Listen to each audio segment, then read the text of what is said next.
Coffee table tayo, unang nagkita. Parehong racer, parehong abala. Ikaw nag-ayos ng rolls mo, ako naman nagtune ng motor ko.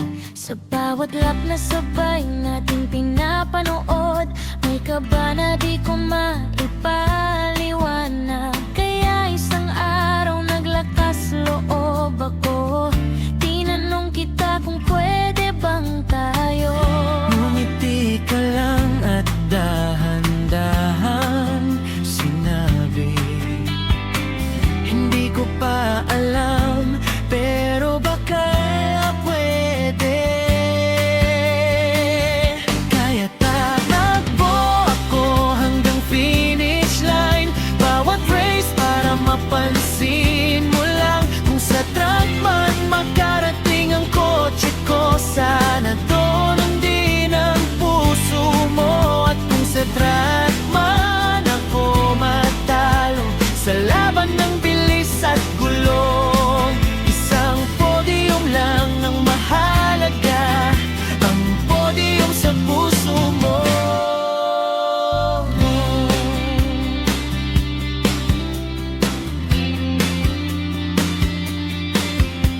Lumipas ang buwan, maraming karera. Tinanong kita muli kung pwede na ba, ngunit sagot mo ay pareho pa rin. Hindi ko pa alam, pero baka rin. Kaya nagbiro ka sa gitna ng tuning, magpustahan tayo sa PH Caperon. Kung sino ang mas malayo ang marating, siya ang masusunod sa desisyon.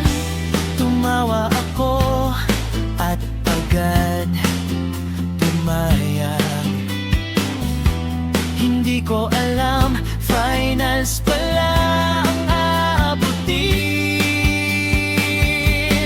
Tatakbo tayo hanggang finish line, parehong racer sa iisang laban. Sa ingay ng motor at hiyaw ng crowd, sana marinig mo ang puso ko.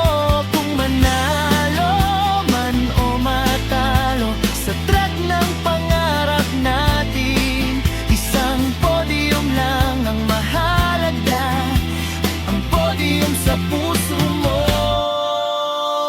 Ililis na tayo, 5 kotse sa green.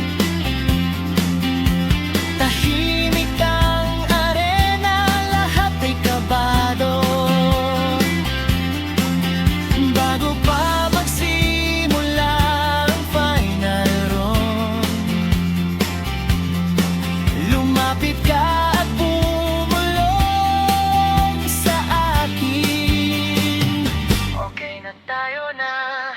Nang tumakbo na ang final race, una akong nag-course out sa track.